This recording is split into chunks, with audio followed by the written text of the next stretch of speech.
Pertama, kalau dilihat dari dampak dari kebakaran hutan maupun lahan yang ada di Riau, Provinsi Lampung tidak terdampak karena dilihat dari musim kemarau sekarang ini karakteristiknya kan angin dari arah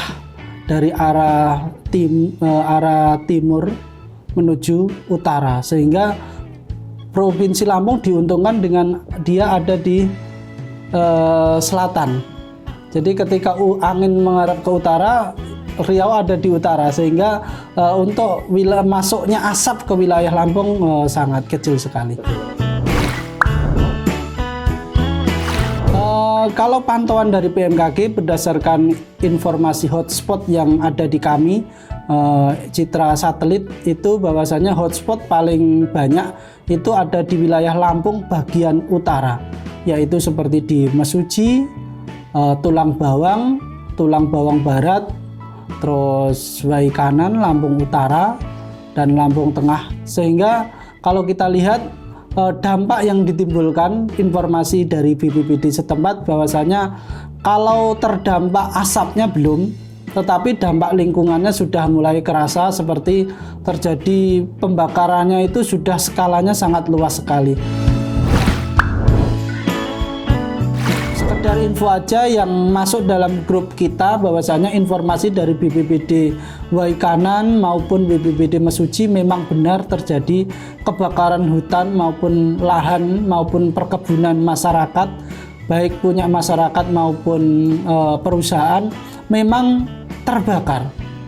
Jadi dengan luasan ya ada informasi yang masuk ke kami lebih dari 100 hektar di wilayah Waikanan. Hotspot selalu disertai koordinat kecamatan dan kabupatennya dan juga tingkat kepercayaannya. Bagi masyarakat maupun stakeholder terkait dalam menyikapi informasi ini, mohon bisa dilihat dari tingkat kepercayaannya. Selama puncak musim kemarau ini kita merilis yang tingkat kepercayaannya di atas 50%. Maksudnya di atas 50% sampai 100% itu tingkat peluang untuk terjadinya kebakaran bisa sangat besar. Tetapi bagi masyarakat maupun stakeholder terkait untuk konfirmasi kebenaran terjadinya kebakaran hutan ataupun tidak, itu bisa dilihat yang tingkat kepercayaannya lebih besar 80%. Karena biasanya kalau yang tingkat lebih kepercayaannya itu lebih dari 80%, itu biasanya lokasinya sangat jauh dengan perkampungan masyarakat, biasanya di hutan ataupun memang perkebunan pun juga jauh dari pemukiman.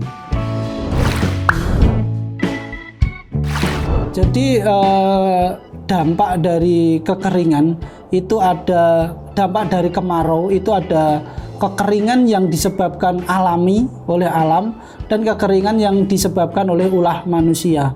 Kalau dari alam kita tahu sendiri, ketika terjadi di hutan, kayu-kayu sudah kering, ketika ada hembusan angin dengan suhu yang tinggi, gesekan-gesekan antar tumbuhan atau ranting bisa menyebabkan kebakaran.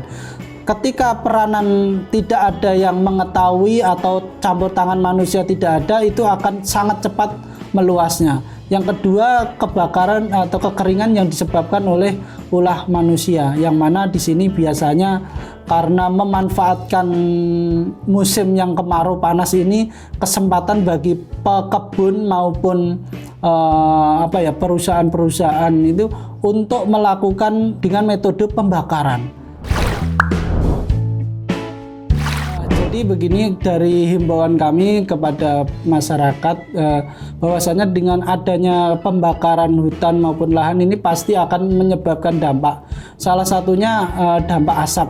Bagi masyarakat ketika sudah mengetahui bahwasanya ada udara sudah terkontaminasi dengan asap, gunakan masker. Selalu gunakan masker ketika beraktivitas di luar. Yang keduanya, ketika memang mata sudah tidak mampu lagi menahan pedihnya asap, lakukan pembersihan dengan menggunakan air bersih ataupun air mineral untuk mencegah baik dehidrasi maupun alergi yang disebabkan oleh udara yang sudah terkontaminasi dengan asap tadi. Adapun langkah yang bisa dilakukan masyarakat untuk lebih waspada dini terhadap lingkungannya masing-masing, khususnya bagi masyarakat yang tinggal memang tahu wilayahnya terdampak seperti di wilayah Lampung bagian utara, sehingga jangan melakukan pembakaran ataupun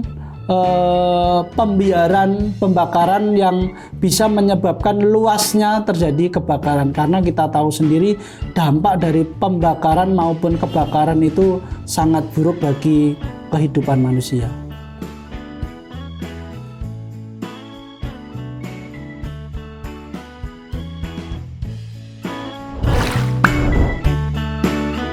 Ini merupakan seperangkat alat DVB, yaitu seperangkat alat komputer yang digunakan untuk mendeteksikan informasi gempa maupun potensi tsunami. Adapun alat ini sebagai klien, yang mana klien itu menerima data dari server yang sudah menerima data dari alat-alat kita yang ada di lapangan. Jadi alat-alat kita seismograf yang ada di lapangan itu ketika terjadi gempa, entah skala Richternya berapa, kekuatannya berapa, langsung disampaikan ke satelit. Satelit langsung dimasukkan ke server yang ada di BMKG. Di BMKG itu diolah yang memang gempa itu berkekuatan signifikan mempengaruhi atau menimbulkan dampak ke masyarakat. Setelah data masuk ke server, langsung disebar lagi ke masing-masing DVB seperti alat yang di sini. Adapun waktu yang dibutuhkan untuk dari server ke DVB ini itu dalam hitungan second, jadi sangat cepat sekali karena kita menggunakan data dari data satelit, sehingga potensi untuk nge-lag atau delay sampai itu sangat kecil sekali. Sehingga ketika sudah sampai di peralatan DVB ini, ketika seperti ini kita set. Kalau di sini kita set untuk penerimanya khusus di wilayah Provinsi Lampung. Jadi gempa-gempa yang terjadi seperti sekarang ini di Manado, ya nomor-nomor tertentu saja yang dapat. Tetapi ketika gempa seperti kemarin terjadi gempa di wilayah samudra sebelahnya Tanggamus, seperti kejadian itu, semuanya nomor-nomor yang sudah kita set semuanya mendapatkan SMS.